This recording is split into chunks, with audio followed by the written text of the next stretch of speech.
the day, which is our panel on collective action. I think today we've heard how the architecture of WPS is transforming. The UN Security Council, the original champion of 1325, is paralyzed. Western and aid institutions have been defunded and have been destroyed. But on the other hand, we have heard how we have a vibrant civil society and we have growing, powerful social movements that are proving highly effective against authoritarian moments. So a discussion around collective action, I think here is a strategic imperative. One of the things we want to talk about is not just collective action within our own communities, but how can we bridge to other communities, intergenerational, sort of the whole range of collective action that's really going to help us navigate this rapidly shifting WPS ecosystem, but also counter the growing authoritarian environment within which we're all working. We have here today five leading voices to discuss the promise and the challenges of organizing collectively within our community and with other communities and movements. The way we organize this panel is we have picked a person to represent a key sector that advances WPS to talk a little bit about how within that sector they organize collectively and with others. So I will begin alphabetically and not in any physical order here. Megan Corrado represents our civil society voice, and she is an international lawyer and policy practitioner and currently serves as the deputy executive director of the Alliance for Peacebuilding, which is an umbrella organization of civil society organizations. I realize we have kind of here, can I say this, a George Washington cabal going on here that I had not realized until this conference started because Megan is also an adjunct professor at George Washington. And for all of us in the room, an executive committee member of the U.S. Civil Society Working Group on Women, Peace, and Security. Academia, Dr. Shirley Graham, our wonderful conference partner, is the director of the Athena Initiative and the Global Gender Policy Program at George Washington University in the Elliott School of International Affairs. And she teaches, and this is wonderful because Shirley, we had a conversation about this, very popular courses this semester on gender, war, and peace and women in global politics. And she is also the founder and faculty mentor for the Student Consortium on Women, Peace, and Security, which is located here, but in other universities around the US. Eleanor McNamee will represent our international law and human rights sector, and she is currently a global law scholar. Oh, not a cabal, I'm sorry, at Georgetown University Law Center. And in that capacity, which I think is going to be a really interesting discussion today, she supports the Atlantic Council's strategic litigation project, working with Afghan and Iranian women to codify the crime of gender apartheid, including as a crime against humanity. And we're going to talk a little bit about how WS might work collectively together on that. And Eleanor is in WISE NGS, Next Generation Scholar. So on a level. 2019. Let's go. Dr. Tahina Montoya is a multilingual international affairs strategist and Air Force veteran with over 17 years of experience. She currently serves as Lieutenant Colonel in the Air Force Reserve, where she's a political military analyst and DoD Women, Peace, and Security Advisor. She is also at RAND, and she teaches at George Washington University's Elliott School of International Affairs. Genevieve will have to get you a position. Genevieve Riccoboni is the Women, Peace, and Security Program Coordinator at the Women's International League for Peace and Freedom. And she supports peace activists from around the world to develop and elevate their anti-militarist feminist perspectives on peace and security, including through advocacy at the UN. And Genevieve is going to talk a little bit about the UN, but also on youth as well. We are just going to dive right into the questions. And I've tried to structure this a little way so that our panelists are also having discussions with each other on their collective action together. And Megan and Tahina, I'm going to start with you all. And let's talk a little bit about the state of civil military relations in WPS. For many years, this was probably the most promising area of collective action, at least in the United States and, and even in other countries. Um, and I'd like to explore a little. We know and we've talked to DoD advisors that they are still working, but many have gone in many ways subterranean, I think. And we want to talk a little bit about where are we with the current administration in terms of DoD and gender advisors.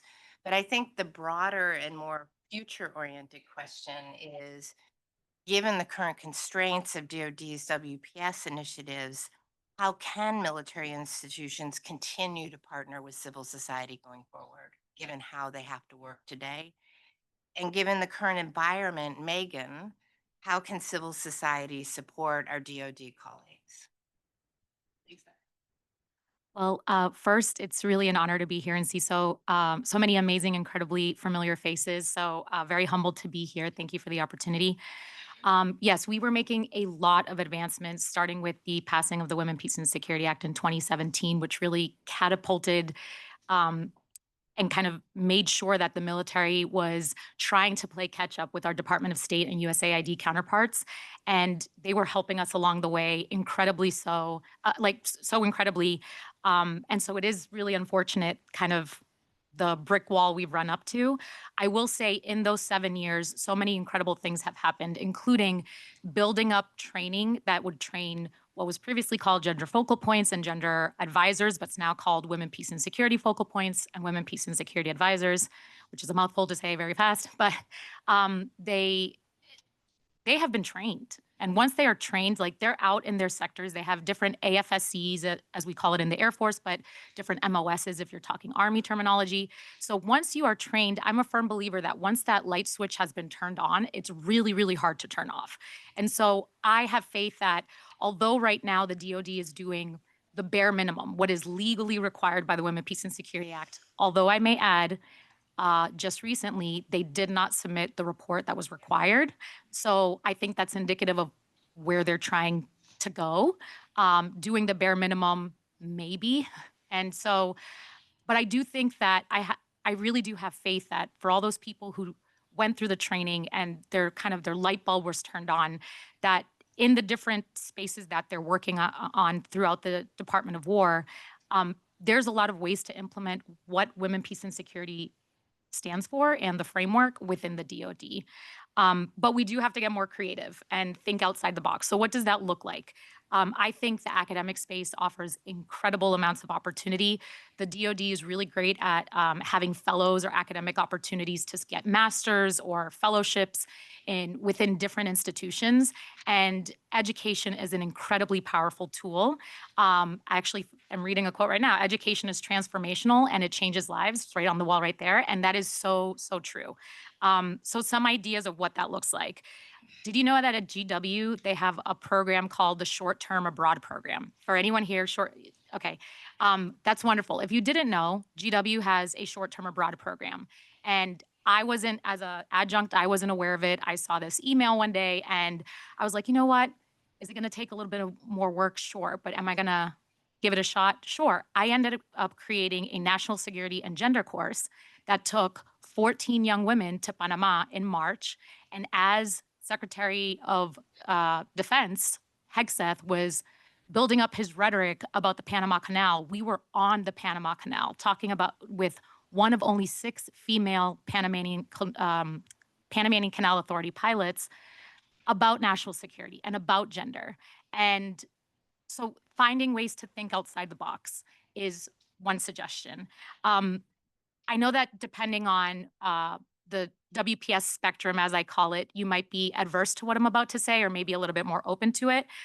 But in the military spaces, there are people who will not listen to you if you mention women, peace, and security, and if you mention gender. So, what kind of terminology is going to be more receptive to generals or higher ranking officials who have the authorities to make these changes but are not receptive to the terminology? You have human security, civil military operations, security cooperation. all of those are terminologies that are very similar in concepts to women, peace, and security without saying women, peace, and security. So I'm of the mindset of let me convince them of the concept. And then when they're bought into it, I'm gonna be like, oh, everything we just talked about, that was women, peace, and security. And then I'll leave it with one more thing is working with think tanks. Yes, of course, I'm biased because I'm at RAND, but just working with think tanks to, again, be more creative and think outside the box. Just today, as I mentioned to a few of you who I've had the opportunity to speak to, RAND did have a Women, Peace, and Security initiative that was also kind of I'd say put on pause. I don't want to say it got rid of. I'd like to hope that it was put on pause for the time being. And so a lot of work that was happening just came to a drastic halt. Well, we there was this opportunity for funding focused on China. And so me and my colleague Kelly Atkinson, who's also a fellow service member in the Air Force, we were like, hey, you know what? Let's make a pitch and talk about addressing or looking into the demographic challenge in China. You can't talk about demographics without talking about gender or women or children or men and really tying in that national security piece. And guess what? We got picked up for a proposal. So literally today, it's called the Pronatalist Pivot that got published through RAND. Never mentioned, I think gender was mentioned once. I actually researched it, like we snuck it in there. But like not mentioned women, peace, and security and not mentioning gender, but definitely talking about those concepts. So those are just some ways. And I feel like I'm rambling, sorry. Thank you so much. Just huge thank you to WISE, to GW, and all the partners that put this event. It's been very energizing and always just happy to be amongst so many fabulous colleagues. I think just to maybe step very slightly back into the before times, just to frame kind of what civil society engagement with DoD looked like pre January 20th this year. Um, it was hard earned, that relationship. I think, I mean, this is my opinion, and others can tell me that I'm wrong, but I think the S of WPS has always been kind of the weakest link within the agenda. Most of, at least personally, I'm a peace builder. You know, we come from the legal background. We're looking at human rights. There are less civil society advocates and organizations focused on the security component. There are think tanks, there's WISE, but really there's not a ton. And so I think we have struggled with the language. We didn't have a shared language in the past. But it was through relationship building, hard work, building trust. We had an incredible day at USIP a few years ago. Was that 23, 24? Great. A full day workshop. And we had tons of gender advisors. We had folks from Indo-PACOM. We had folks from the joint staff there. And it was just an incredible opportunity to roll our sleeves up, talk together, spend time together, again, build that trust, which is so important. In the run up to the development of the first set of implementation plans, we submitted a paper of recommendations, bullets, nothing fancy, it's a couple pages long. This time around, we actually did a consultation. We submitted extensive recommendations, and we were hopeful to see lots of that language. We definitely saw it in the strategy. There were some also built into the implementation plan released later this year. So here we are today, different time. There aren't as many colleagues left. There's none in several of the implementing agencies, and within DoD, of course, it's been a bit of a shrinking universe as well.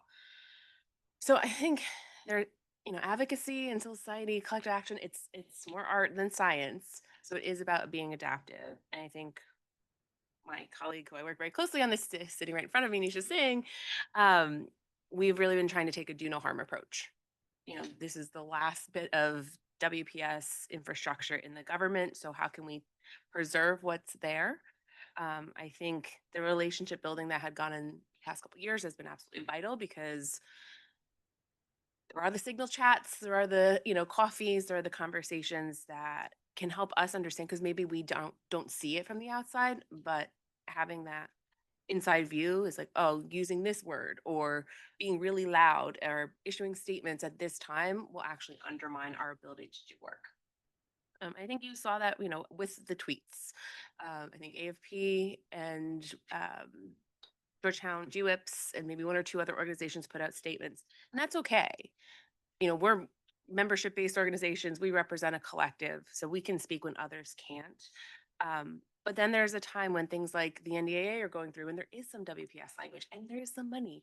So maybe this is the time to be more quiet. So really just taking, borrowing humanitarian principle, do no harm, and applying it to our collective action is really vital. And I think, just doing that work quietly, we've spent a lot of time building champions within Congress, bipartisan champions. There's WPS caucus, obviously. And first you had, now Ambassador Waltz, and Representative Keegan's now serving as the Republican. Both of them have a military background. So again, building trust with them, with their staff, working together. Like we have built-in champions, which is really nice. Not every sector has that within Congress. So working with them and supporting them to do some backdoor shuttle diplomacy. Maybe they're not going to be as vocal as we all would like them to be, but we know that they're having conversations. So in the interim, I think we just continue to work really closely as we can preserve what we can, make sure DoD has the authorities that they need to implement WPS, and that is basically writing a scratch out of a year and adding in another year in the NEA, and that is some wonky technical stuff, but that's something we're committed to doing and make sure they have some funding for it. Thanks. And I would just like to maybe capture, I think, a really important point for all of us today, and that's around how we communicate about WPS. I do think what you raise is very interesting. When do we talk about gender in ways that advances our agenda, and then when do we not talk about gender in order to survive, but also make sure we're not capitulating in advance, right? And I think we need to have really tough discussions about when that is. And I also think, turning to um, youth and collective action and social movements, I think one of the things that we have also discussed at WISE is that oftentimes, when you're trying to build coalitions with social movements, rights-based language around gender rights, youth rights, et cetera, tends to be more antagonizing, whereas value-based messaging around inclusion, et cetera, equality and equity may be more important ways to discuss what we're doing. And so with that, if we're talking about movement base and how we align WPS with movements, a question that I have for Genevieve, Megan, and Shirley is this: those of you who work a lot with youth groups, we know some of the most dynamic and transformative social movements globally are youth movements. Kenya's youth protesting tax increases, and they were able to draw a broader umbrella around issues of equality and justice.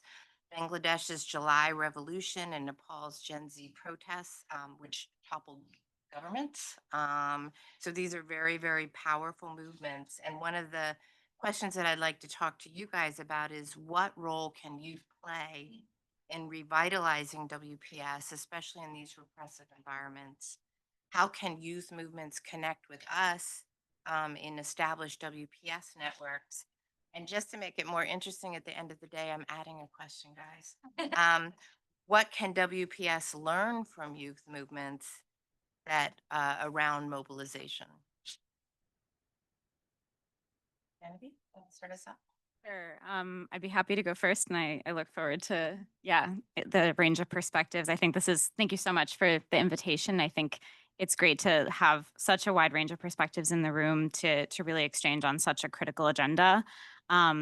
I work for an organization that it was founded in 1915, and it's the longest standing women's peace organization in the world.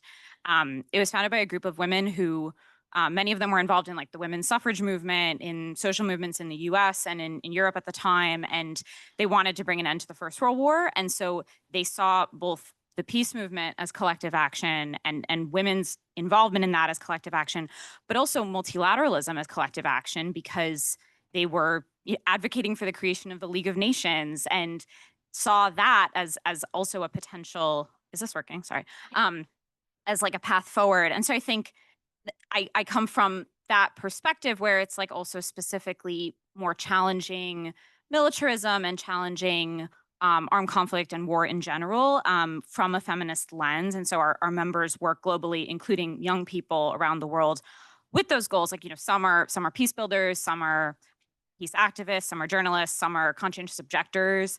They have really a wide range of perspectives. And I think in listening today about sort of how we adapt, how we talk, I think many activists around the world have long had to adapt, had to try to speak to a lot of different actors in the face of criminalization, repression, surveillance.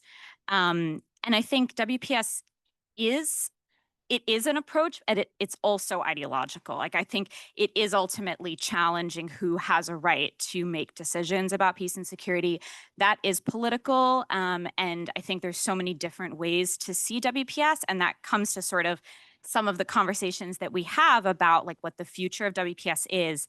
And I think that now is also from where I sit in civil society, having a bit more leeway also to engage in this way, right? Like, I think that it's definitely a time for civil society to push, and I think that we need broader solidarity. And in thinking about that, and in thinking about youth movements, there's been so much amazing research about what makes youth movements different now, and I think some of it is around young people being able to bring together multiple issues, challenging, talking about democracy, talking about accountability, talking about political leaders and institutions that have totally failed them, and have not created societies that they see a future in, building across political lines, also a little bit more bold, and also like working across different sectors. And then when I think about where is the peace movement, or where is that movement, we have a very powerful movement that I think is often not like, where is the momentum right now? Like, there's a lot of momentum around right-wing backlash, but when we think about peace, like, there's been so much momentum in like Palestine solidarity, for example. A lot of that has been led by young people, but also others like trade unions, or lawyers, like bringing legal cases, countries in the global majority who have also sort of talked about accountability and are working towards that. And that's certainly a context in which, people, it's relevant to all of the pillars of the WPS agenda, like thinking about participation. What does participation mean when you're denied self-determination, right? Like, what does it mean prevention when you're not preventing a genocide, right? So like things like that, I think in challenging or in reframing the conversation around WPS, I think is also important in seeing where is there the mobilization and where are we? And are we in conversation and building with where that is? Or are we in different spaces that are not speaking to where we see millions of people on the streets? And so I think that that's also coming again from like a civil society perspective, from an activist perspective, and for the perspective of someone who works with activists to bring their analysis like to the UN. That's something I'm thinking about, of like where the momentum is. You tell me. Megan and then Okay, George. perfect. Thank you for that. So I think here we are, 10 years into the YPS agenda, 25 into WPS. I think an idea I've been kicking around recently, and it's not fully formed, and I haven't processed this thought yet. I was talking with some colleagues about this earlier, is this word agenda. It has very much siloed us. So you have the YPS folks, you have the WPS folks, you've got, the humanitarians and their agenda, whatever. And as we think about language and conceptualizing our work, maybe it's time to tuck that word away. Maybe we use it internally for organizing purposes. But again, even going to one Congress or a UN member and using that word, it is political, it is ideological. But the values and principles of WPS should be more appealing to most humans. And so how can we kind of break out of our overly technocratic, overly wonky language and approach to things and come at it from a different tact, given we're in such challenging moments. And this siloing. And we talked about this ad nauseum for 25 years, but it has gotten more entrenched. It feels like over time. But if we are going to move forward, the activists, the brilliant young minds within the YPS movement are absolute allies. We are all working towards an ultimate better future of peace and security. So how can we work more closely and coordinate? I think there are lessons WPS can learn from young folks. Technology. I'm an old, transitioning old, I guess. So I welcome assistance. And like, how do we be more dynamic? Use AI peace building platforms to get more women into online spaces where they are safe and protected, and reach a higher amount of folks at a time while also working with all the threats we talked about an hour ago. And then I think students, and I just cannot express my adequate appreciation for Dr. Graham and everything that she has done with the DC Student Consortium. I was very lucky to be involved in some initial conversations when she is conceiving it. There is a pipeline of brilliant experts already coming into our space, hitting the ground running. That is so exciting. I have goosebumps right now. I didn't have gender classes. I had a women's rights class in undergrad. So that now there are, all these incredible people coming in with this expertise, because it is expertise.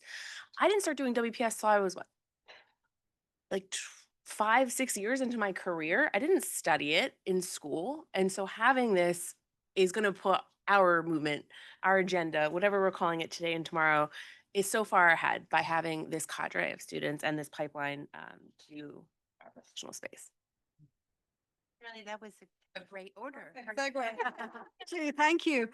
So first of all, I just want to say, well, thank you. It's wonderful to be on the panel. And I was so excited when WISE approached me and asked if we would co-partner on this particular conference today. And it's been amazing. And I think everybody is very happy with the conversation and the deep discussion we've had.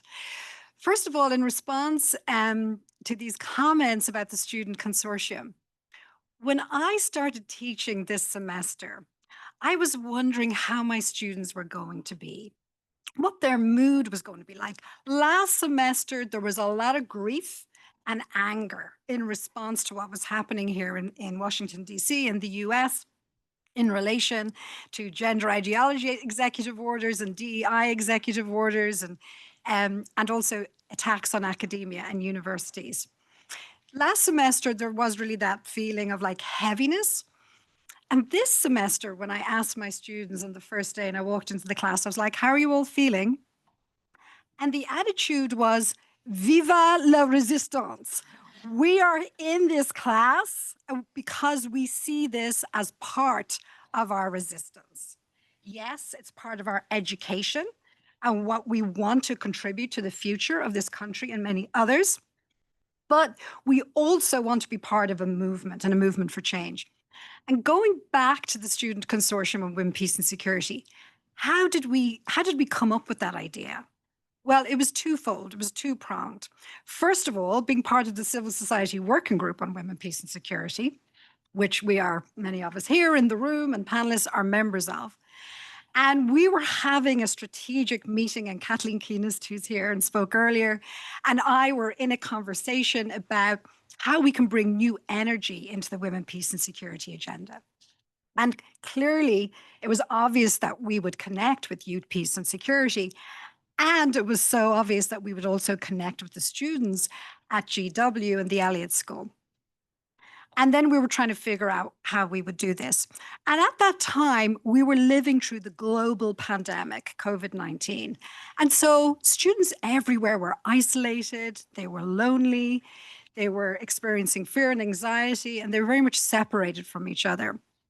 And one of my very many brilliant students, Noelle Cohn, approached me. And she said, I need community and I need it around women, peace and security because this is my area of focus. This is what I'm going to be researching. This is what my capstone is going to be on. And we need to find a way to bring students together. So it was this natural kind of symbiosis in terms of working with the CSWG, bringing the students here together with the CSWG. And we then decided that we would invite students to be on the executive committee of the Civil Society Working Group. And what that meant was students could strategize with practitioners and academics who maybe had decades of experience working in this field. And that was very exciting for our students as well. And then because our young students and our young leaders were so motivated around this topic, they were like, let's just invite a few other universities to join us. Like we're not going to stick with GW. Let's go and invite American University, Georgetown, Howard, etc. And just lately, we've had Cincinnati. Julie Leftwich just announced on LinkedIn a few days ago, they've just opened or launched their chapter of the student consortium in the law school there. So we can see how a movement can grow over it's only been 5 years. In fact, we officially launched it in 21. We started envisioning it in 20 and then launched it officially in 2021. But what the students have done and continue to do is put new issues on the agenda. So when we had our very first launch event, which was fully online because of the pandemic, they wanted to talk about queering the WPS agenda. That was one of the key issues that they wanted to focus on. They want to talk about bringing men and masculinities into the WPS agenda. Now, at that time, they were focused more on men as either allies of the WPS agenda or victims during conflict and war. And certainly there are other ways we can bring men in and discuss men as perpetrators and obviously men as bystanders, who are essentially passively watching or are involved, but not actively involved. They also put on the agenda trauma. They said, we want to focus on trauma. This generation is so aware of historical trauma, transgenerational trauma, collective trauma, and how it goes through generations, as well as, individually impacts different people. So they wanted to have a conversation about trauma as well. So I think this movement building that can happen within the university space is critical for the future of WPS, but we need to protect it. Like the reason why it was successful was because there were mentors and advisors in their classroom who could support them, answer their questions, give them guidance. Without that, there isn't the foundation. We don't have the roots. So that's really critical in terms of building out these chapters in other universities.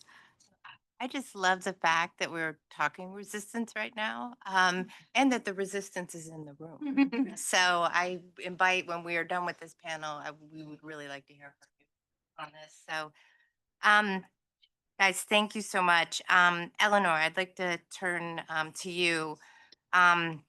You are deeply engaged in the Atlantic Council's Gender Apartheid Initiative, helping to build a legal and political movement in support of the codification of the crime of gender apartheid under international law. What would collective action between WPS advocates, legal experts, and multilateral institutions look like to ensure that gender apartheid is recognized and prosecuted under international law? And how can we in the room, WPS coalitions, use our political capital, 25 years of advocacy and networks, to push this legal and moral agenda forward? How can we help? Thanks, Lauren. What a great question. And thanks everyone for staying and for the organizers. I think it's nice to end on a hopeful note. It's like a really tough time, and they can take our resources, but they can't take our hope, and they can't take our commitment to this work. So it's nice to end on a hopeful note today, I think. So thanks for staying. I think I'm going to take intergenerational solidarity as like a really good example of what collective action can look like.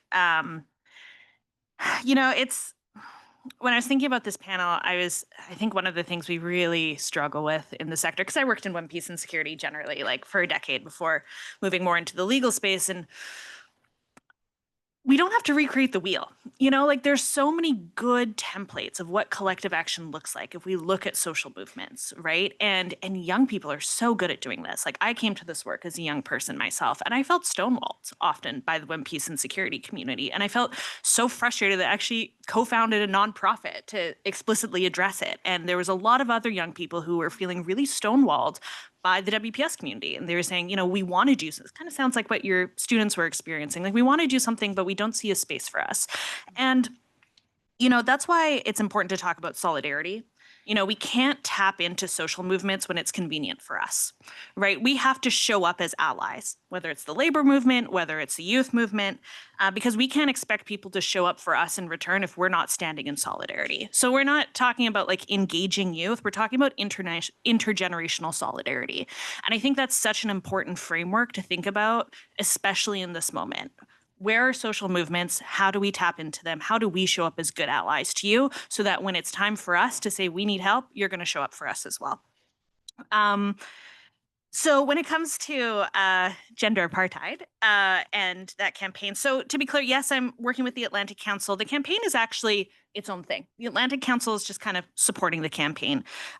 It's really a global grassroots movement that's led by Afghan and Iranian women's rights defenders and jurists and experts who've been using the term gender apartheid to describe their own experiences for a long time. So, you know, I feel very honored to be able to support this work, but I just want to be very clear. It's not me kind of like sitting here in DC as a legal expert. We're here to support the work of Afghan and Iranian women who are trying to get justice for their experiences.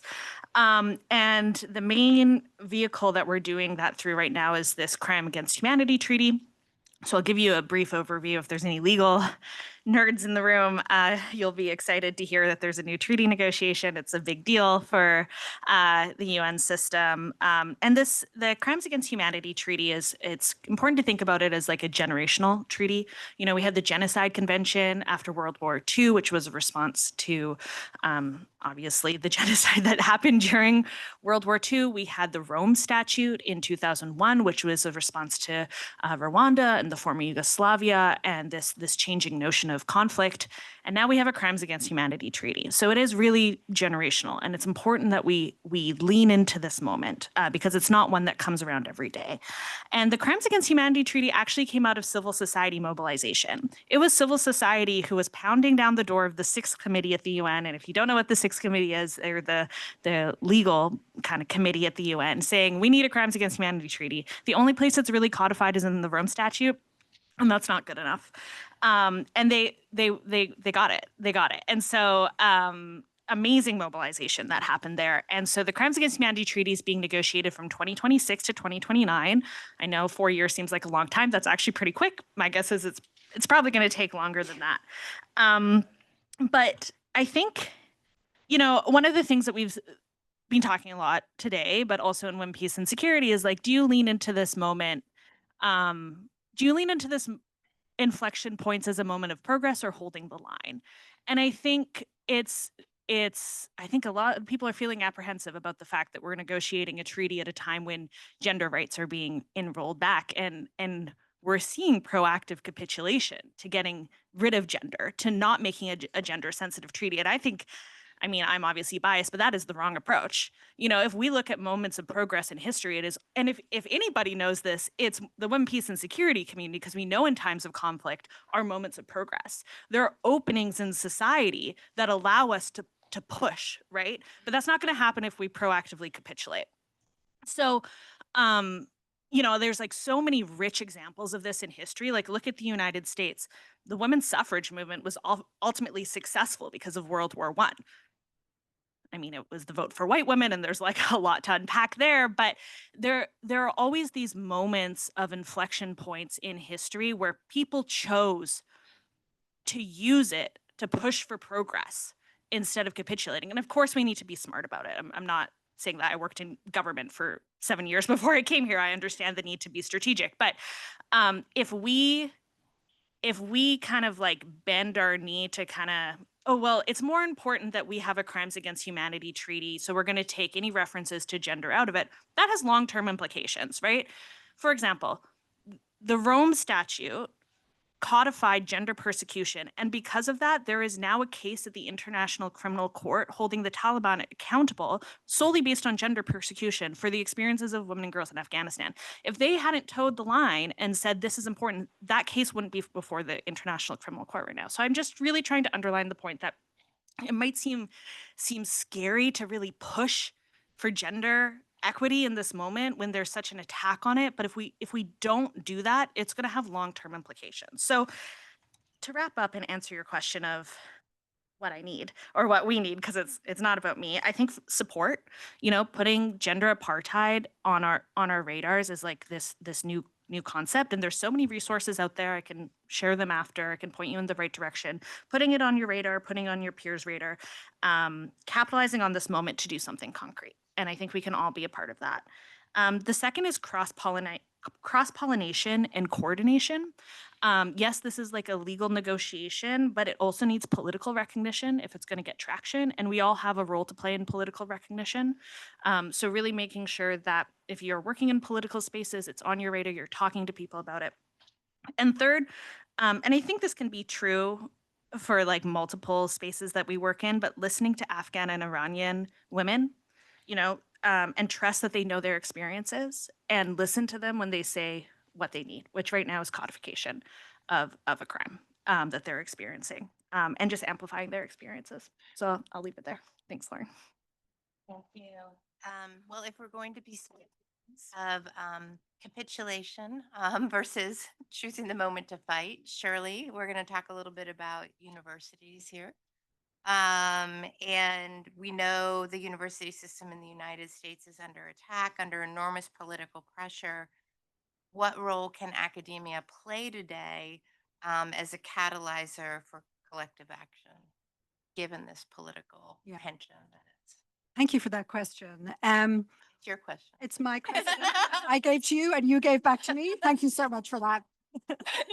I like it. I think it when the facilitator does what she's told. Say that in a very democratic way. So yes, I mean, we're all aware, obviously, of the Trump administration's pushback against universities in the US. Particularly, we're looking at how the pro-Palestinian student protests at universities are being weaponized by the administration to extract large large sort of reparations from Harvard, Columbia, Brown, various other universities. And so this obviously has a chilling effect on universities and on student movements.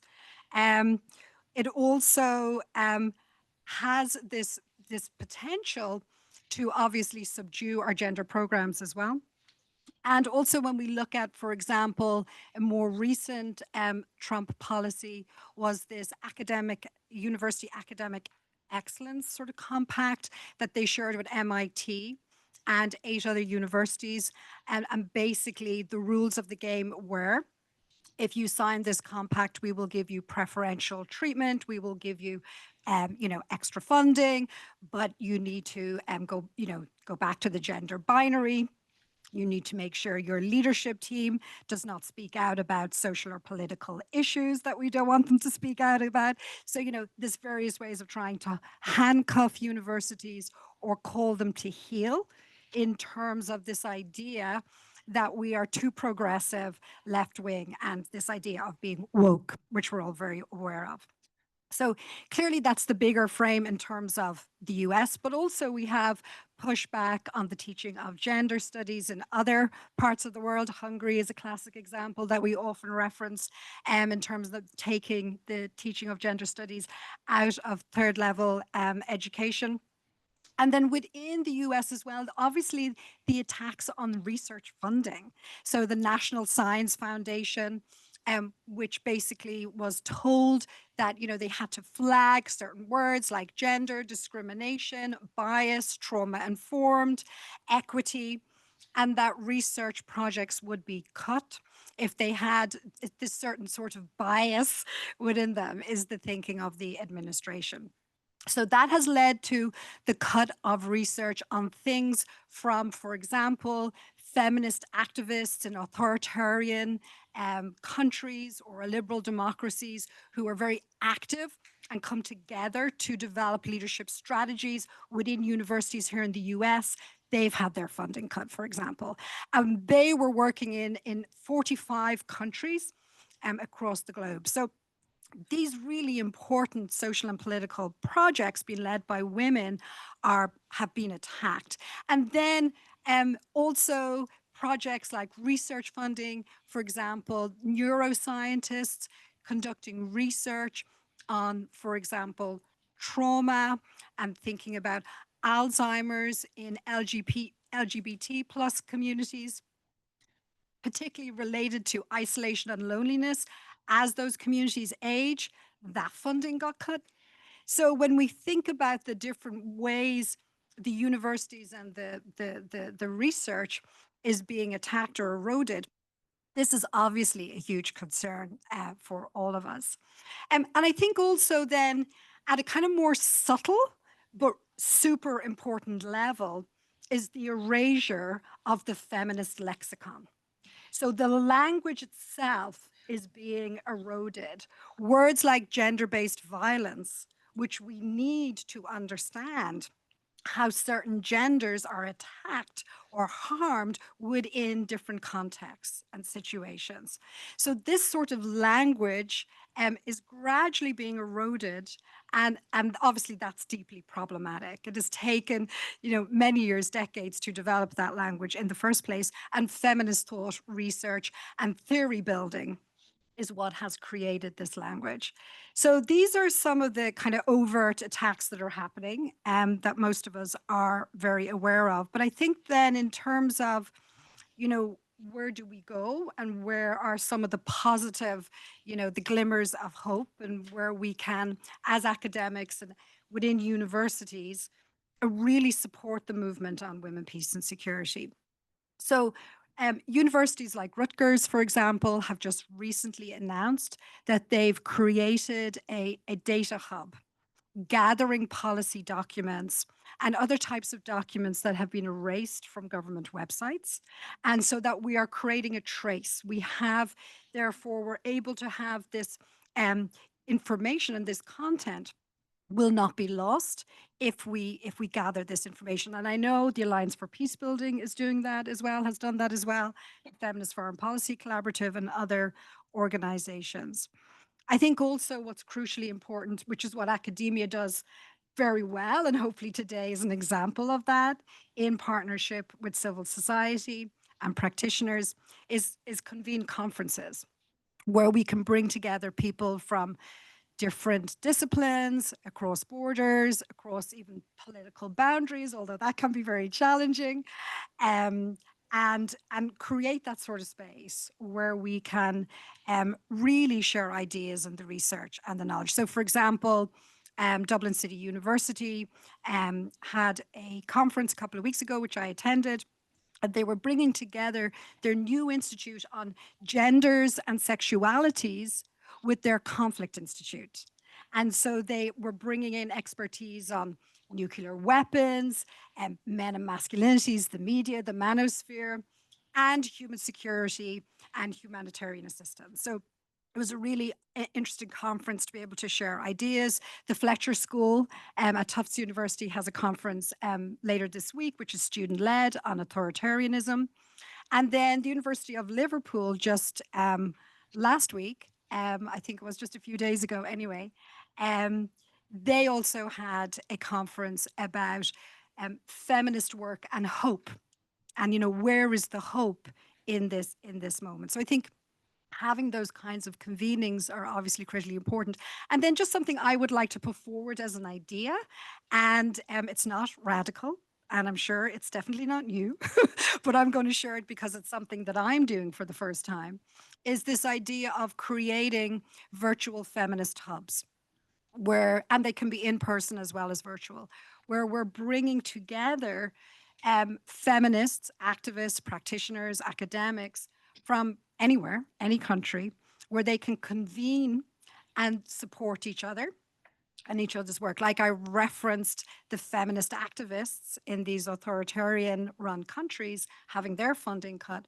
We can do some of this work to support those feminists online, clearly. And so, but also to bring into our universities, where and when we can, former femocrats and technocrats and people with expertise on women, peace and security and gender and international affairs who were in the US government or in other governments and have now been forced out because of a change of administration. And we need to create those hubs for those experts so that they can come together, have the institutional support that we can provide, and and activate and be part of the movement from within these institutions as well. Thank you. I had promised Megan that we have a question on militarization and collective action. And I promised that we would leave enough time for that. And so one of the questions, and I'm going to do it in two parts. I'm going to do Megan and Tahina and Jennifer. As global security policies become increasingly militarized with higher defense spending, securitized borders, WPS actors face new dilemmas. How do we work collectively across sectors to ensure that gender perspectives and human security remain at the core of peace and security policy? And so my question first to Tahina and Megan is, how do we reshape the space for WPS actors and the feminist foreign policy agenda given this militarization? And how can WPS advocates influence military-centered policy debates to ensure that these gender perspectives are not sidelined? So I probably come from a slightly different perspective because being in the military and working in the Pentagon, it's almost like women, peace, and security has been militarized from at least from the DoD side since its inception. We would not be able to embed women, peace, and security as a framework within the DoD or DoW had we not thought in military perspective or military terms. So for us, a lot of the training that was built was around, okay, you get a fact, you make a deduction, what's the conclusion, and how can you implement that to mission? And that was like the general framework of how we were trained. So I guess the good news there is that for the DoD or DoW, it's always had that militarization angle, which I know may or not be popular for folks who were maybe practitioners in the peace space, but not necessarily the security space. But it was definitely an angle that I think was helpful in advancing women, peace, and security in the DoD. I'm going to be a little bit bold and say that we cannot advance women, peace, and security as a framework without being, in this case, in the military, without being within the military. So what do I say about that? Up 1% of people serve the military. Of that, in the Air Force, it was 17% of women, and it took a long time to get 17% of women to be in the military. You cannot, it'll be significantly more difficult to embed this framework and keeping it advancing within the military spaces if we don't bridge the military civilian gap. In the DoD, we call it like the MilCiv or the CivMil gap, where less and less youth, since we've talked about less and less youth either see themselves serving in the military or know someone who served in the military, or often these misconceptions that come with serving in the military. What do I mean by that? My first time teaching at GW, and in the most, like it was not ill-willed or they meant it from a really good place, but I had a student come up to me and say, you don't look like someone that would kill somebody. And I was like, well, what makes you think that I killed somebody? They're like, well, you're in the military. And so like that jump from never meeting someone or what the misconception is of what it is to serve in the military, I think navigating that and working towards making it so that people maybe see the military as a place they can serve could help address that question. And I also just want to make a plug for the military. I know isn't always seen in the best light, but it is a generational change maker. What I mean by that is I could not afford college, and the Air Force changed my life. It gave me Air Force scholarship to go to college. I got 2 masters. I got my doctorate, all completely paid because of the military. And it really does change lives. And so finding a way to bridge that gap and tell maybe the more positive aspects of service, and I'll leave it with service with a capital S, right? So, okay, if you don't want to serve the military for whatever reason, maybe you can join the Peace Corps, maybe you can join AmeriCorps, maybe you can work in the medical spaces. And so just reframing what militarization even means, I think could help in the right direction. Yeah, thanks for that. I think that's really helpful. And I just also want to take a step back and note the positive and the successes that DoD, like the strides that were made in implementing WPS, I would argue it was one of the most effective, if not the most effective department or agency. Yes, it was a lot of qualitative metrics. There was, you could count the number of people who were trained in WPS, the gender advisors, we heard about them this morning, but they were front and center. They had a platform. And then we saw women being elevated to the highest levels, at the Joint Staff, head of the Naval Academy, et cetera, who now have been removed from those posts. And that's a larger conversation. But there was a lot of good things that went forward. And I think just to make an analogy, it was DoD under the first Trump administration that could still talk about climate change because they called it a threat multiplier. So they are able to navigate in spaces where we maybe in civil society or from the diplomatic or development space don't have that freedom. So there's opportunity to work from inside and from outside. And that's what our call to action is all about, right? I'm just going to underline this point again, integration, integration, integration. We cannot exist in this silo ever again, ever again. And it's not just the WPS community, it's with the larger humanitarian development space, including peacebuilding. We're having this conversation with AFP right now. I mean, foreign assistance was 0.00001%. Peacebuilding was 0.000000001% of that very tiny amount. We've been decimated as a sector, it's alive, it is here. There are lessons that we are learning, but this is now a forcing function, this moment, because it's not just the US that has cut funding. There have been cuts all across, and there's going to be more as long as the Ukraine war continues. So how do we use this moment in a constructive way? Take a moment. What worked well? What didn't? I'm a huge advocate for the WPS Act. Sure. It was imperfect. It had only a few things that were actually helpful, but it helped get the conversation and the ball rolling. Now what? So how do we take this time and write our project 2029 or whatever we want to call it for all elements of the US government and for the international community? How do we start networking with other networks all over the world? I think we've been trying to do that with the Civil Society Working Group. We recently had a conversation with the NATO Civil Society counterpart. We've been working with the Germans, the Canadians, the Brits. And these relationships are really critical. And also it's crazy we weren't doing this before. We've even siloed ourselves in America. So continuing to move that forward and being really thoughtful. I want to have in 5 years, I want to see at, what is this? 1325 at 30. I want to see us have had these really difficult conversations about, do we abandon the framing of feminist foreign policy, which I would argue never really adequately elevated WPS in the first place. But let's have those really hard conversations. They're going to be difficult. And I think we also need to bring in our other feminist and gender-based, foreign assistance, international development organizations to see how we can work together and reinforce all of this work as it's all understood. So the last question, Eleanor and Genevieve, to you, and I think probably a little more impactful in your worlds. And how can in an increasingly militarized world, what forms of transnational collective action can keep human security in the WPS vision alive? Sure.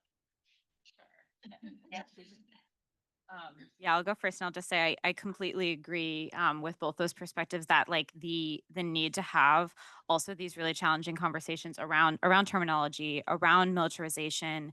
And I think also that's true at the domestic level. It's like we're living in a country that's heavily militarized at the domestic level. There's militarization against immigrants. There's obviously a lot of high prison population, right? Like this, it is a very militarized country, and it relates to the conversation around democracy, around authoritarianism. And so I think like thinking about those things really, really intentionally is important. And I, for one, also being sort of in the UN space, appreciated the recent report of the Secretary General, which talked about sort of rebalancing, like obviously in the context of we have reached record levels of military spending, and those numbers, so it was like 2.7 trillion USD last year, and that report projects it could reach 6.6 in the next 10 years, more than double. And the report really asked the question of like, what is the goal of that? Like, what are the consequences of investing in one area and divesting from other areas, right? Like, what are the implications for human security? Can we ask these difficult conversations about do then military solutions get propped up as the first answer? Like, what does that do to governance? How does it prop up patriarchal power? How does it prop up? So I think that I really appreciated that report, and I think it takes a kind of balanced approach of like trying to speak to a lot of different actors at once, like trying to speak to military actors, trying to speak to diplomats, so yeah, I recommend looking at it. There's a lot of data in there. I think the researchers did a great job. And in terms of sort of transnational solidarity and movement building, I think in the WPS space, there's been a lot of really interesting work that women have done also on the political level, that like not exactly local, but also not exactly track one either, right? Like sort of in the middle.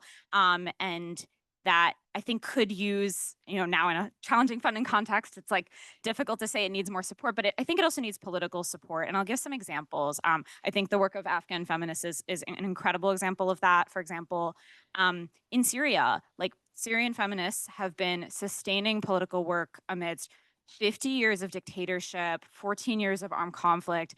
And now it's like a political transition where they're questioning, like, is there different space now? Is there space for them to be seen as political actors in a different way? For example, the Syrian Women's Political Movement is an organization that has built a very diverse constituency of Syrian women across political divides, across different groups across Syria, around shared feminist values, and have built up like as a political constituency. Some people in it are peace builders. Some people, they describe themselves in different ways. They have very different opinions, I can tell you. If you've ever been to one of their events, or if you go to one in the future, you'll hear different perspectives. You'll hear people even contradicting each other because it's actually a diverse political constituency, which I think is pretty inspirational. You have organizations like the Peace Track Initiative, which is a Yemeni feminist organization that mobilized over 1,000 women to build a kind of shared feminist roadmap for peace in Yemen, from ceasefire to political transition. That's incredible work that in the face of exclusion from formal processes, they built transnationally across diasporas, across the world to imagine what a future for their country could be. And I think that increased their legitimacy in being able to access more spaces in the UN, being able to access more, access diplomats, access different rooms. And so I guess I'll leave it that, maybe if we're being excluded from some of the tables, it's good to also build your own table and then wait for them to come to you, or make them have to come to you, because sometimes that, if you actually produce the knowledge, produce the ideas, produce the vision, you can, I think, bring actors along even in surprising ways. And I've seen them do that. They engage really strategically. They talk to everyone, and it has certainly inspired me, I think. So yeah. The last word. Ooh, wow, such power. It's a great question. And when I get asked big questions that I don't know the answer to, I often turn to people who are smarter than me for inspiration. And when I was thinking about this, I thought of an Audre Lorde quote where she says, "There's no such thing as a single issue struggle because we don't lead single issue lives." And I think that's so true for One Peace and Security as a sector. Right. And I think as a sector, some of our biggest opportunities are also our biggest obstacles. And I think we need to kind of like move through that tension a little bit. So I don't know if I have answers, but I'm just going to like put it out there for us to think about as a group. And the first is how big our tent is, and I think today has been such a good example of that. Some social movements work so hard to have this level of like buy-in across sectors, and it's something that we have been able to do so naturally and so easily because WPS touches on so many aspects of our lives. Like peace and security is so fundamentally human. It's something that all of us need, and because of that, we've been able to create such a big tent, and that's such a powerful thing. But it also creates a lot of challenges. It means we come to this work differently. I think we've seen that today, and I'm just going to kind of like name a couple tensions. One of them is talking about operational effectiveness at a time of increasing militarization, but also wanting to tap into radical movements, right? I think the people who are on the radical movement side of the tent are going to have real issues that operational effectiveness for some security forces in the States right now is extrajudicial kidnapping of immigrants off the street. How do we square that circle? That's a really tough circle to square, but we're within the same tent. We need to figure it out. I think what we can't let it do is let it lead to infighting. I think that's one of the worst things that can happen is to lose sight on the fact that at the end of the day, we're all kind of working towards similar goals, and we're doing it differently. But fundamentally, we all want the same things. And then the second thing that I think is both a gift but also a challenge in our work is the level of institutional engagement. Again, some social movements fight for this level of institutional engagement for their entire existence. And the fact that we have 25 years of, the UN and governments and multilateral organizations and think tanks and civil society all coming around this central idea of like gender equity and peace and security, social movements fight for that. They fight for that. And I'm not saying it came to us easily. We fought for it too. Well, me, I was like 8 when 1325 was passed, but like it's a generational thing, and a lot of movements really fight for it.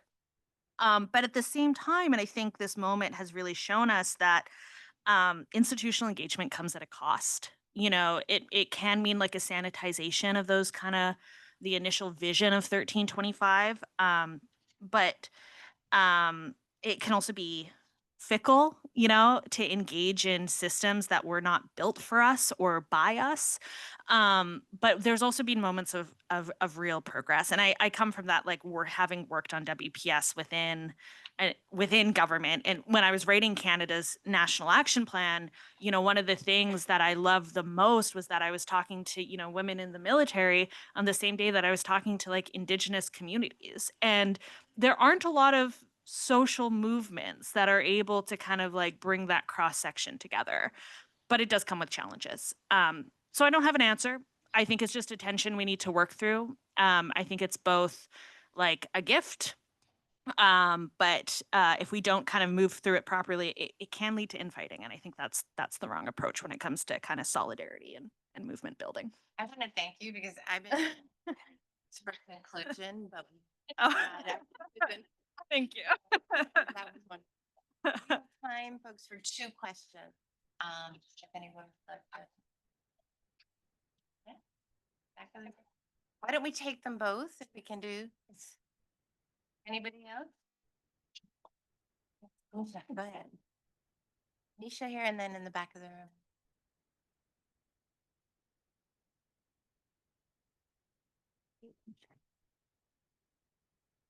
Hello, ladies. Um, a lot of food for thought and just really interesting. And I'm so grateful for the conference to like really that it's taking place after October when we've just had, a little bit of time to reflect and think about all that we've heard.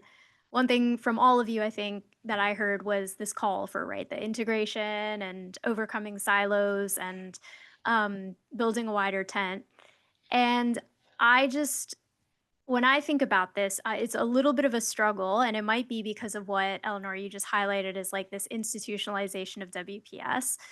Um, and it's funny because we call for governments and our institutional actors to de-silo themselves in WPS all the time, and we have so many great recommendations for that. But in the current moment, when I think about the resource challenges that we have, and how many different spaces we need to be in, and when I say we, at AFP, that's like Megan. And for me at Women for Women, it's like me and another person, right? And like all of us, right, have the same issue. And so when I guess my question for all of you is when you think about this, like what are some examples of integration and collaboration that has happened in a meaningful way that doesn't just feel like an add-on, like an additional space to participate in?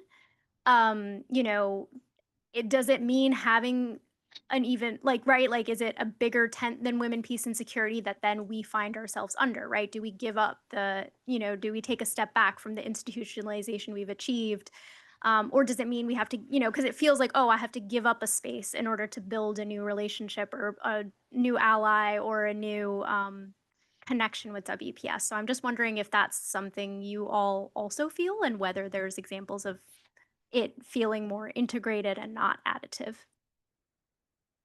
Our last question for the day, and then I'll turn it over to you guys. Okay, so funnily enough, my question was very similar because we even talked about it, I think during the first panel about how while the institutionalization of WPS has kind of advanced the agenda. At the same time, it has also kind of, I don't want to say reduced its radical potential, but there are, as was just mentioned, like there are costs to the institutionalization of this, of the work that we do. So I guess I'm curious, when, like, what are some alternative spaces, or like what does a post-institutional space or agenda look like for WPS? Is that like, can that happen? Like, is there a life for WPS outside of the institution? And if so, what type of work would that look like? Would it be kind of like supporting mutual aid networks, supporting kind of like food co-ops, community gardens, things like that, that still kind of advance human security, but isn't so much in like the traditional like institutional space? Great question. We're just gonna go right down the line. So, Eleanor? The first word this time, such power. I'll keep it brief because I feel like my remarks kind of touched on a lot of this anyways. I will say I don't know if we're going to get to a moment of like post institutionalization, women, peace, and security as a concept, but I think what we should be doing is again going back to like the sources of what are we trying to achieve with women, peace, and security, and where are other social movements also working to achieve that and tapping in to that. One of the things I've experienced when I was again developing Canada's national action plan is, you know, like I could sit in Ottawa and tell you how, you know, the inquiry into missing and murdered Indigenous women and Two-Spirit people in Canada was a One Peace and security issue. But talking to a lot of Indigenous women, they were like, that doesn't have a lot of relevancy for me. That's fine. We don't have to call it WPS. At the end of the day, we're working towards, you know, the same thing. So I think like letting go of One Peace and security and focusing more on the ideals and what we're trying to achieve is an important one. And then there's so many good examples of integration collaboration that I'm going to let my co-panelists speak on. I'll just leave it there. Yeah, I think that I think some of it is each organization, and organizations are only one part, but I think playing to each one's strengths. You know, some organizations are networks, and networks have a different role than academic institutions. But I think sometimes in terms of funding in the past, I think we found ourselves maybe duplicating efforts a little bit too much, and I don't think we can necessarily afford to do that as much anymore. Um, I do think there's really good examples of feminist movements. I think of a lot of Colombian feminists, for example, who have really, really well integrated things like direct support for women human rights defenders and women social leaders in their advocacy work, and also, you know, made like care houses or made like community spaces at the same time as also sustaining sort of political advocacy at the national or regional levels. I have heard, and that I think there's a range of perspectives. Like I think I've heard from some activists that they want to kind of decenter some of their own nation state focused engagement because they feel like their own national government is not necessarily the right target anymore, and maybe more regional actors are. Others feel differently. Like others feel like actually they're seeing more potential with sort of their national government institutions. So I think that some of this is contextual as well, and maybe exchanging more on those lessons and on what we're even hearing about which strategies people are finding effective could be good for all of us when we come together in these spaces. Yeah, and I would just say, in terms of Nisha's question, how do we incorporate it into what we're already doing, the work of WPS, rather than it being another add-on or another chore? Because many of us are working pretty much on our own, maybe with part-time support. So one example that just comes to my mind is from the recent conference I attended in Ireland, where the conveners of the conference immediately after the conference invited all the speakers to a feminist writing workshop in Ireland. And I thought that was a really great idea. So immediately we were being invited to the west of Ireland, to a beautiful place, mountain, sea, lakes. It really helped. Really helped me to say yes, put it that way. But again, it was convening, it was multidisciplinary, you know, convening different experts and researchers. So you know, it should be a very rich experience. I'm very much looking forward to that. I will send you photos next year. I think, and you know, and just to say, like, there are people who are experts on NATO going to be attending, the UK, the EU, people from the Western Balkans. You know, so it's going to be, you know, it's going to be such a rich exchange of ideas. And then I think, in terms of, alternative spaces. I mean, for me, the alternative space is, where are the men? Like, where are the men in this conversation? And for me, that's a really important space that we need to enter into and bring men into this conversation. Over and over again, my students say to me, we are sick of talking in an echo chamber. Why are there no men in these classrooms? And believe you me, I have done a lot, maybe not everything in my power, but I have done a lot to change that dynamic. I created a course called Men and Masculinities in International Affairs 5 or 6 years ago. Guess who most of the students are in that course? Predominantly women. I mean, we do have men students in that course too, but it's majority women. So, but it is really positive to see the development. Some national action plans, again, I'm going to reference Ireland just because I met with some of the writers and the creators of its 4th national action plan, which was just launched recently. And it brings in men and masculinities. It brings in men in their different roles within this wider agenda. So some governments are doing a lot of really positive work on this in terms of opening up that institutional space and bringing in new actors. I'll keep it brief and I'll try to answer both questions at the same time. I think the unique perspective that I have been able to bring is having military experience and being a service member. And so getting comfortable with the uncomfortable. I know maybe even things I said today were a little bit outside of more of the peace space and more in line with the security space, but those are conversations that I think are healthy and should happen in order to make sure that the framework moves forward. Just quickly on that, there's been a movement to connect conversations in the US from WPS to national security. And I think that's appropriate, but let's also broaden it out to human security. And what does that mean? And that's a healthy conversation we can have within this larger group. Just quickly on the integration piece, it's hard. It's really hard. Under the Biden administration, they had a National Security Council directorate that did work on humanitarian peace building and development work. We had our HDP nexus for a brief moment in time. They rearranged that, but for one moment, there was a director who worked on WPS Act implementation, Global Fragility Act, and Eli Wiesel Genocide and Atrocities Prevention Act. That was a start. We've now taken a step back. There's no interagency working on WPS anymore. There's just one. There's like a handful of people. So that has gone out the window. But again, let's use this time in a constructive manner because what was going on under Biden was not perfect. Where was the prevention? We did not do prevention. We haven't done prevention since the WPS Act has been passed. So let's use this time to think about it because a lot of prevention does involve things like education, economic empowerment, agriculture, all these other development items and others that, this is the time to really take that time, figure it out. Yeah, we need more Megans and Nishas, I think, but we need to it's building allies with these other communities. They've been impacted just as the peace building sector has. So make them advocates. We always talk about building champions in Congress and building champions on the Hill, but it's got to be other sectors and make them understand. Because when I talk to humanitarians and say, I want you to do conflict sensitive or gender sensitive aid, they throw things at me because using that word conflict sensitive would make them acknowledge that they operate in a conflict system, which they do. And it would violate some of the principles. So these are going to be really tough conversations to have with them as well. And so again, let's use this energy we have, talk to these other sectors, because forget the alternative space. The only space is this space right now. It is civil society here in the United States. And so it's on us to break down those silos with each other and work together.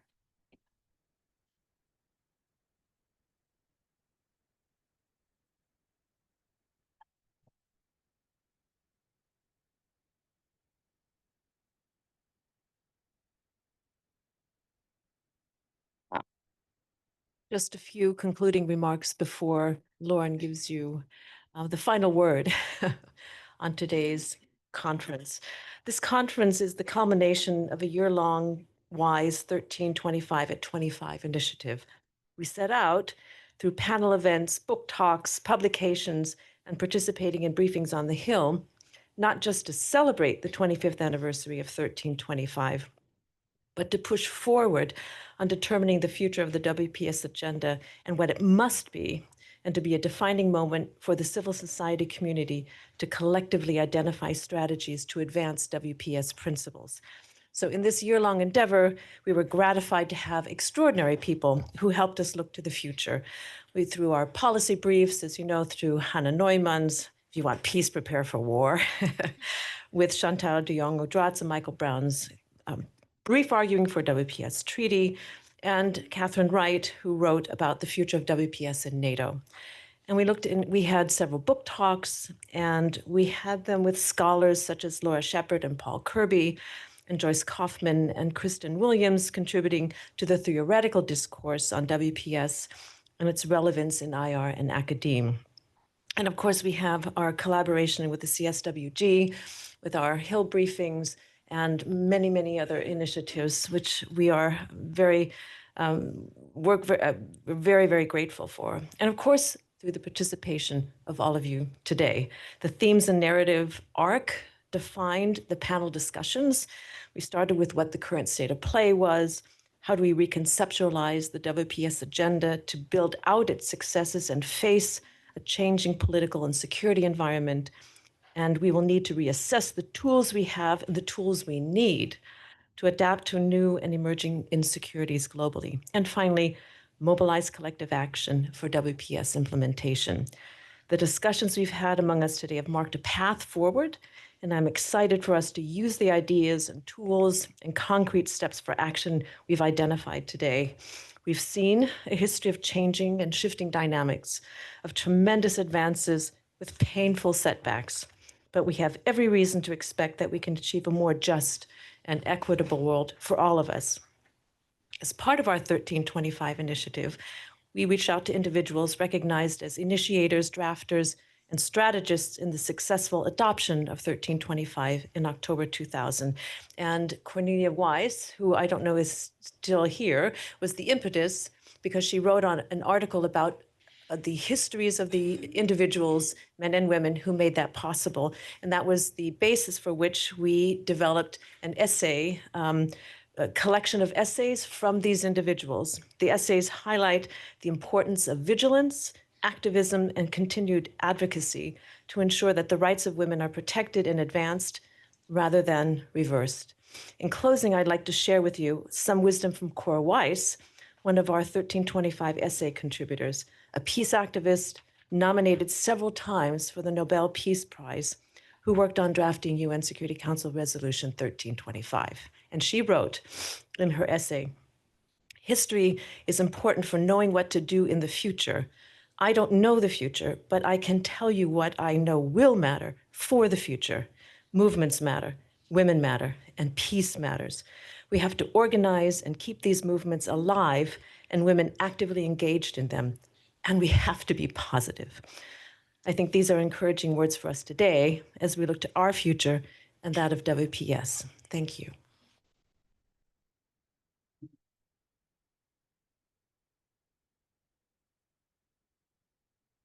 If I have spoken tirelessly today about collective action, I do firmly believe in its power, and we at WISE experience it with this conference with the many partners who supported this effort enthusiastically and unreservedly.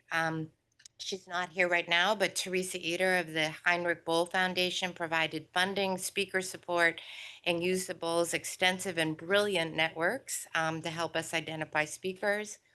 Shirley Graham of the Athena Initiative and her staff, Eden Hailu and Inara Ali. We thank you for hosting us and for all the technical and event day support. It has been flawless, I will be honestly say. And with a special shout out to the GW catering firm, catering team. Callie Mitchell, you have been a wonderful partner to WISE beyond funding this conference, helping with the After Action report and inviting WISE to your podcast series on gendering geopolitics and providing an army of note takers for today. So thank you. Joyce Kaufman of the Institute of World Affairs also contributed funding and in a recent visit, much needed moral support. If you are ever feeling down, invite Joyce Kaufman for an afternoon. WISE is lucky to have an activist and engaged board. Board members Kitty Pilgrim and Karanas, Chantal Dijon Udrat, thank you for your participation. your intellectual and substantive contributions, and above all, your enthusiastic support for this effort. We have had a dedicated group of volunteers to help manage the day-to-day. In fact, for us at WISE, this has been somewhat of a reunion, as some of our ex-staffers have come back to support us. Nina Platerati, Claire Pomerleau, and an honorary WISE woman, Molly Middle. The last, it is in moments of extreme challenge and pressure that you see the true quality of people. And Mahathi Ayagari has almost single-handedly delivered this conference, the fundraising, the logistics, the organization. I can assure all of you that if Mahathi is representative of the next generation of WPS leaders, the agenda is in formidable hands.